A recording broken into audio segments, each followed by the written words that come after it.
Et bonjour à tout le monde, je suis heureux de vous retrouver pour cette nouvelle vidéo. Déjà, merci aux quelques abonnés que j'ai déjà. N'hésitez pas, je me répète, à me laisser des commentaires pour que je puisse m'améliorer sur certains sujets, sur le graphisme, ce que vous voulez. S'il y a des sujets que vous voulez aborder, n'hésitez pas à me le mettre. Et aussi, si vous voulez participer avec moi à une future vidéo ou à un futur live que j'espère pouvoir faire dans quelques temps, voilà, dites-moi-le, faites-moi le savoir. Et je ferai en sorte de débattre avec vous et d'échanger, et surtout si on n'est pas d'accord. C'est un peu le but qu'on puisse confronter nos idées. Donc, comme je vous disais, la dernière vidéo, à la fin, je vais vous parler aujourd'hui de ce monsieur Roberto De Zerbi. J'ai eu la chance ou le privilège, pas la chance ni le privilège, mais de lire son livre, ce qui m'a permis de comprendre un petit peu mieux déjà l'homme qu'il était. Mais ça, je ne vais pas vous en parler parce que ça serait trop long. Je vous laisse l'opportunité d'acheter et de lire le livre si vous le voulez, pour comprendre l'homme. Et en comprenant l'homme, on comprend un peu mieux l'entraîneur qu'il est. Donc, c'est pour ça que je vais vous parler surtout de l'entraîneur qu'il est. Tout ce que j'ai pu entendre et lire, il y a des choses qui sont vraies et d'autres qui ne le sont pas forcément. C'est pour ça que j'essaie de vous en parler aujourd'hui pour essayer de comprendre un petit peu mieux, d'autant plus que c'est la trêve, il n'y a pas trop d'activité footballistique de Marseille en ce moment. Donc, ça me permet d'aborder d'autres sujets qui ne sont pas abordables, surtout actuellement, surtout avec la reprise de la Ligue des Champions au milieu. Donc, on parlera beaucoup plus de foot et de matchs à venir que de petits détails comme ça. Donc, on est parti. Je vous ai mis en bas une petite rivière. Ce qui met en place de l'armée en arrivant dans un club. Tout d'abord, il s'imprègne de la ville. Voilà. De la ville, des supporters. Il ressent un peu l'amour des supporters pour leur club quand il arrive dans une ville. Et ça, c'est très important pour lui de s'imprégner de ça. Parce qu'il vient d'un milieu, je ne voulais pas vous en parler, mais je vous en parle un petit peu, où la ferveur est très importante. C'est un ultra dans l'âme. Il a été supporter ultra, il faisait des tifos, il allait voir les entraînements de Brescia. Donc avant d'être entraîneur et joueur de foot, dans l'âme, c'est un vrai ultra, un vrai supporter, pur et dur comme on est beaucoup à Marseille. Donc c'est pour ça qu'il s'identifie beaucoup à Marseille, parce que Marseille lui ressemble énormément. Voilà. Donc qu'est-ce qu'il fait quand il arrive à part ça? Après, une fois qu'il a fait ce petit tour de la ville, s'est imprégné un peu des valeurs de la ville, il fait un tour, comme fait beaucoup d'entraîneurs, de l'effectif. Des joueurs qu'il a en présence et ce qu'il voudrait avoir. Lui, ce qu'il recherche, c'est des joueurs qui peuvent s'adapter à sa philosophie de jeu, mais surtout qui ont des caractéristiques intrinsèques qu'il peut faire développer, qui sont importants. Et lui, il cherche à tirer le meilleur de chacun de ses joueurs. Après, il s'adapte ou pas, ça, c'est autre chose. La preuve avec Brassier, qui n'est pas un mauvais joueur pour moi quand il est arrivé à l'Olympique de Marseille, d'autant plus que De Zerbi le voulait. Mais il n'était pas fait pour jouer à la façon de De Zerbi. Parce qu'il demandait De Zerbi, il n'était pas, on va dire, pour moi, assez technique, balle au pied pour jouer le jeu de De Zerbi. D'ailleurs, on reviendra après sur ce qu'il attend de ses joueurs à chaque poste. Vous verrez, c'est très, très intéressant. Donc voilà. Donc, son premier bilan fait avec tous ses joueurs. Il essaye, je dis bien il essaye, il y arrive apparemment, mais il essaye de faire comprendre sa philosophie de jeu aux joueurs. Comment? Voilà. Elle leur explique. Déjà, lui-même, il dit, j'essaie de trouver des mots simples pour expliquer ma façon complexe de jouer. Voilà. Donc, ça parle par beaucoup d'explications, de tableaux noirs, de vidéos, de tout ça. Une fois que c'est en théorie compris, il met ça en pratique à l'entraînement par des schémas de jeu basiques, comme font beaucoup, mais qui répètent à l'infini s'il faut, tant que les joueurs ne comprennent pas. Voilà, chaque phase de jeu a les joueurs dans un mouvement, une sortie de balle, un placement.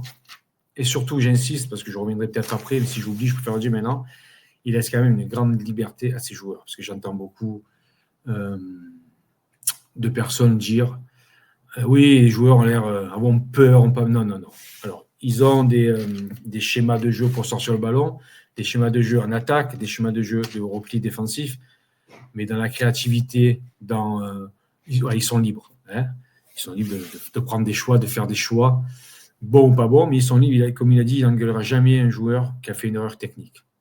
Tout ce qui est un joueur, pour lui, voilà, faire une erreur, c'est normal. Par contre, c'est dans l'implication où il est intransigeant. Voilà. Donc ça, c'est la première des choses. Ce que fait De Zerbi quand il arrive, ce que met en place De Zerbi, même s'il ne met pas en place, De Zerbi fait en sorte de tirer le meilleur de ses joueurs, de les apporter leur potentiel, afin qu'ils les mettent déjà, qu'ils fassent plaisir à eux, qu'ils évoluent. Mais pour lui, un joueur qui est au top apportera forcément à l'équipe, un certain équilibre à l'équipe. Voilà, donc on va passer au deuxième, si je puis dire, sujet. Ce qu'attend De Zerbi, ce qu'attend De Zerbi, avec ses joueurs à chaque poste. Alors, pour chaque joueur qui prend De Zerbi, on l'a déjà dit plusieurs fois, il faut que les joueurs soient polyvalents. En gros, j'ai pris quelques notes. Style, un défenseur central doit être capable de suppléer son latéral, que ce soit à droite ou à gauche. Voilà, c'est très important pour lui qu'il soit polyvalent. Son milieu défensif doit être capable de jouer 8 en phase offensive et aussi de s'intégrer dans la défense en phase offensive si besoin. Son latéral droit doit être capable de jouer latéral, bien entendu, mais aussi de s'insérer dans le milieu de terrain. On l'a beaucoup vu l'année dernière avec Merlin, surtout en début de saison, qui venait s'intégrer au milieu de terrain, mais aussi un cran plus haut. On l'a vu à Murillo aussi cette année, qui était à la même hauteur des fois que de Greenwood, pour apporter un surnombre. Donc pour lui, c'est très important que ses latéraux fassent ça. On va dire son numéro 10, parce que De Zerbi aime bien jouer avec numéro 10, même si on ne l'a pas trop vu, il doit être capable de jouer 9. On l'a vu, je vais parler d'une personne qui est partie, qui est Rabiot, qui était souvent en phase offensive, sous la même ligne de... j'ai un trou d'Aubameyang, ou de Gouiri, mais aussi être capable de se mettre en 8 pour en phase défensive, pour aider son milieu de terrain. Et l'attaquant, bien entendu, alors lui, l'attaquant, il doit être capable de jouer. Attaquant, 10, de faire le pressing et éventuellement de se replier dans le milieu de terrain. Et son Greenwood, pour parler que de lui, elle a été sur un offensif droit ou gauche, doit être capable de jouer en tant que neuf aussi, de rentrer dans l'axe, mais aussi, et ce que Greenwood ne fait pas trop, être capable de suppléer son latéral en phase défensive. Voilà en gros ce qu'attend De Zerbi, la polyvalence de ses joueurs à chaque poste. Pourquoi ? Parce que chaque joueur, pendant un match, est amené à évoluer à des postes différents qui n'est pas naturel pour eux. Donc, si le joueur a déjà joué à des postes différents durant sa carrière, c'est plus facile pour lui de s'adapter pendant le match, à évoluer s'il le faut, comme je vous disais, le 6 de reculer en phase défensive quand il est pressé en défense centrale ou de venir récupérer le ballon plus bas pour le remonter. Donc voilà, donc pour lui, ça c'est très important parce qu'il veut que ses joueurs soient à l'aise dans n'importe quelle phase de jeu et sur n'importe quel type d'équipe qu'il affronte, tout simplement. Donc pour lui, c'est vraiment très très très important. On va passer à la troisième. Je vous ai mis la rivière, regardez, la rivière change, la philosophie de jeu de Roberto De Zerbi. Donc on le sait tous, ça fait aussi, c'est la possession de balle. Mais pas que. Il est capable aussi de s'adapter à ses joueurs. La preuve, je vous ai mis là, vous allez voir. Là, je vous ai mis l'équipe qu'il avait avec Brighton. Voilà. Avec Brighton, il a joué de façon différente, souvent. À Brighton, il jouait en 4-2-3-1, comme vous pouvez le voir, mais il avait des joueurs rapides. Donc, ça lui permettait de jouer aussi beaucoup en transition. Alors, on l'a vu contre nous, il aspirait les équipes et il jouait en contre. Il avait des joueurs très rapides sur les côtés. Vous voyez, j'ai plus de noms, mais ils sont marqués là. Je ne les connais pas tous. Mais Mitoma, déjà, moi, c'est un joueur qui m'avait un peu impressionné. qui était capable, donc nous avait aspiré, il était capable de jouer en contre, même si on avait très bien fait en première mi-temps, surtout au Vélodrome. Deuxième mi-temps, il a réussi à jouer en contre et à nous poser le problème, parce qu'il était revenu à 2-2 alors qu'on est 2-0. Donc voilà, il s'adapte beaucoup. J'entends qu'il ne s'adapte pas. Non, il s'adapte à ses joueurs. Il a plusieurs façons de jouer, dont celle-ci, avec Brighton, mais aussi, je vous ai mis avec Sassuolo. Je n'ai pas trouvé d'équipe avec au Shakhtar. Au Shakhtar, il joue un peu comme il joue avec nous. Hein. C'est une possession de balle avec des joueurs techniques, capables de casser par la passe et plus à l'aise dans le dribble.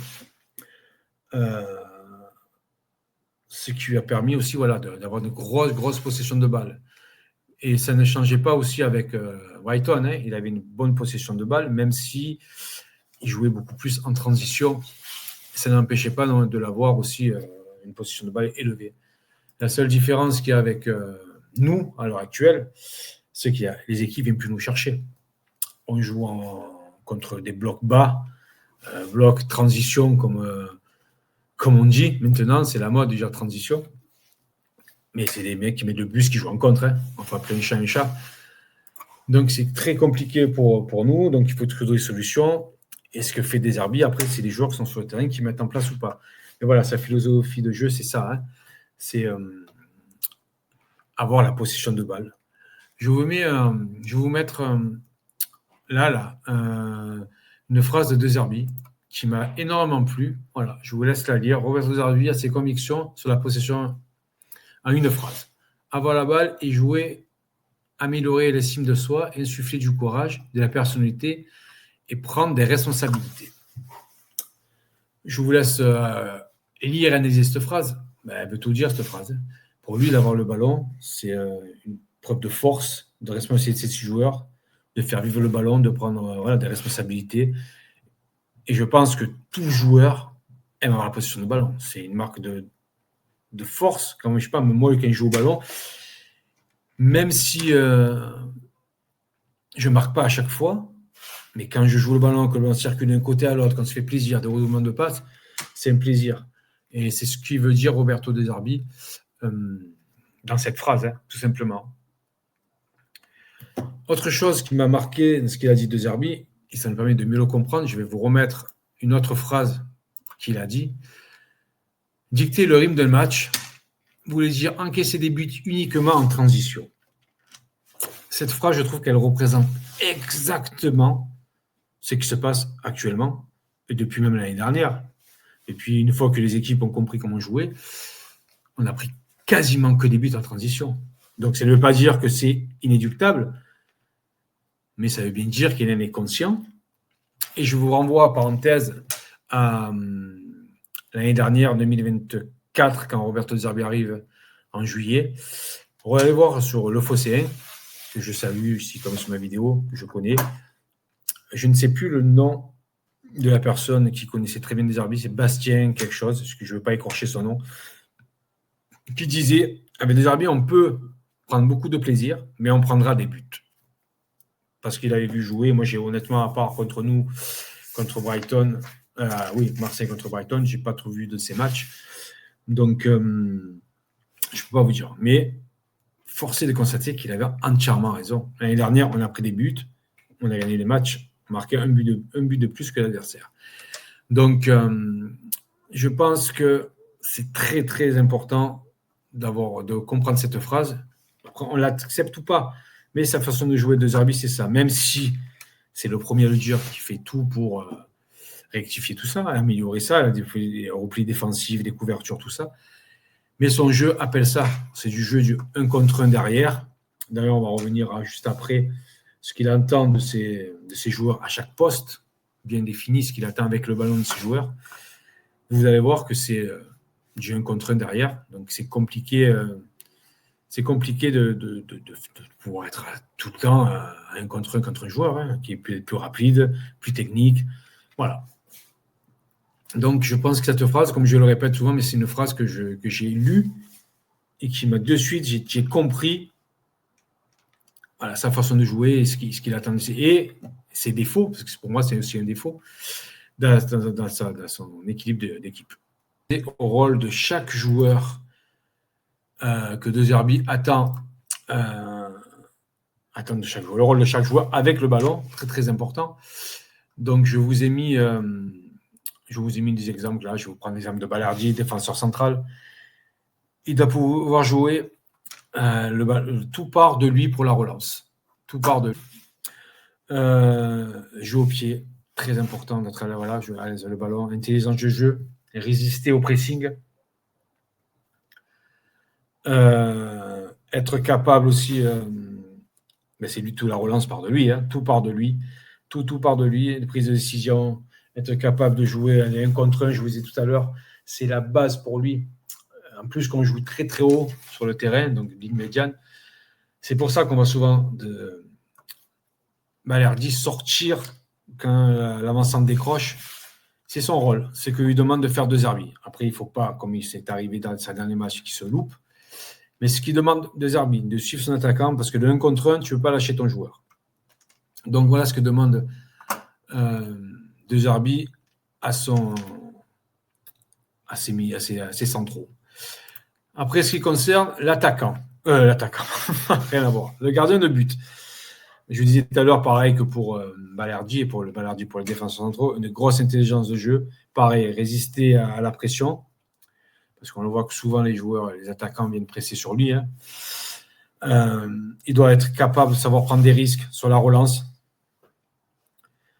et jouer aussi comme un défenseur central, vu que l'équipe joue très haut.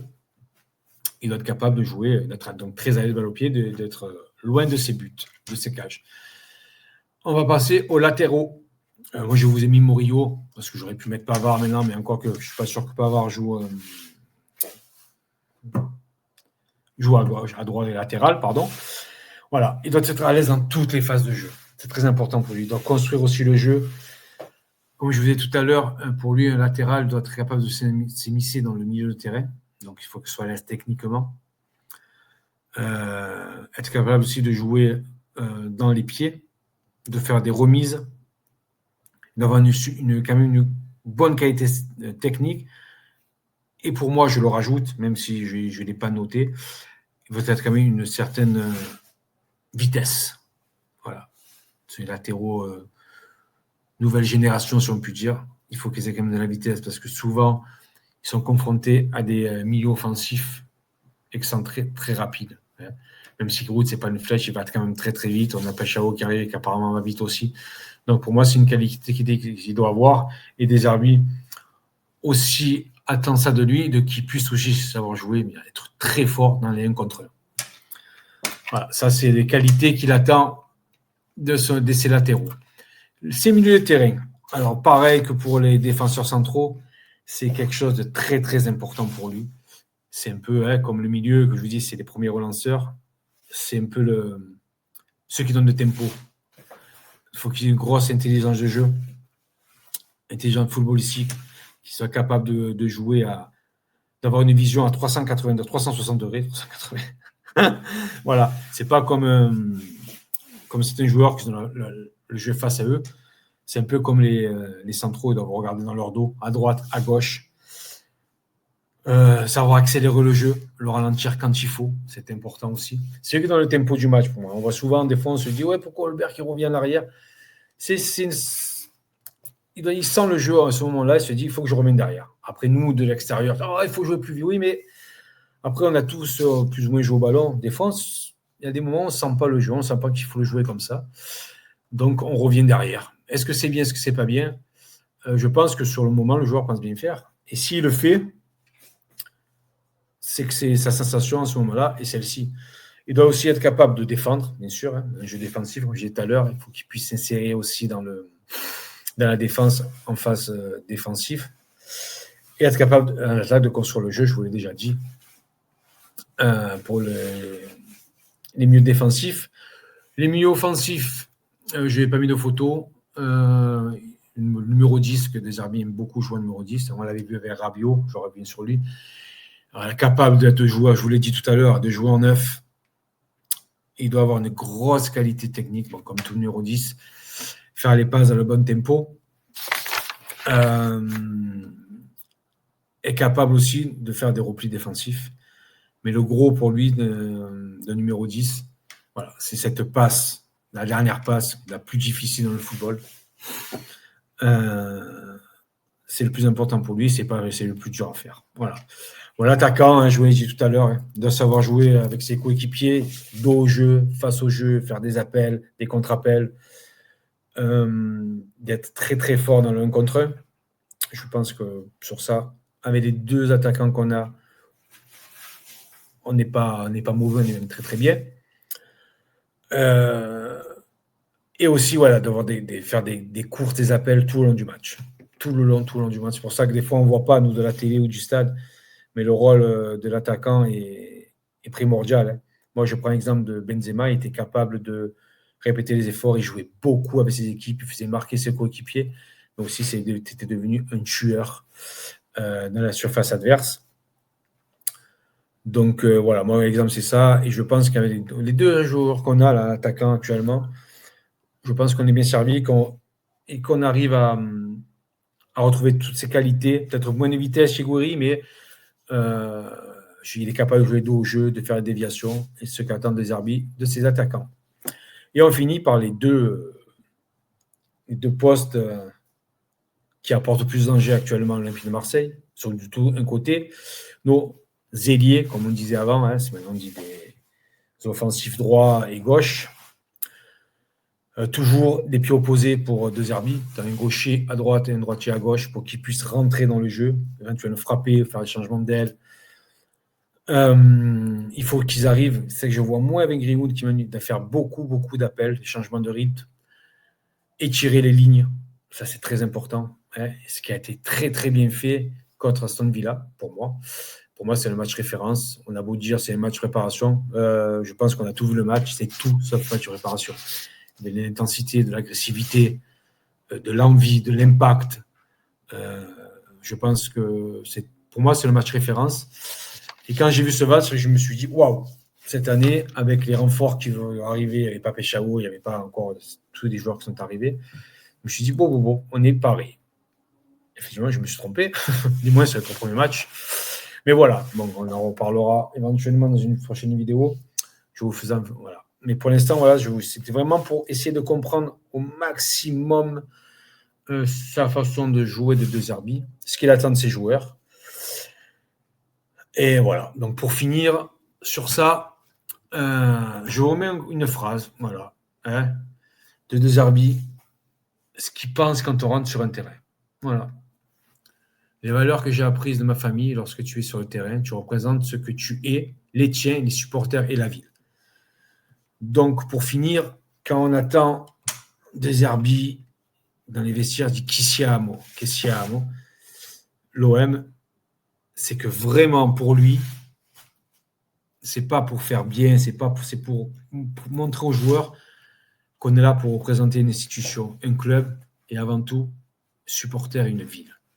Pour qu'ils soient là pour nous respecter et comme on dit, même si j'aime pas cette expression mouiller le maillot, c'est-à-dire se battre jusqu'à la dernière minute, je pense que les supporters marseillais, 99% connaissent le ballon.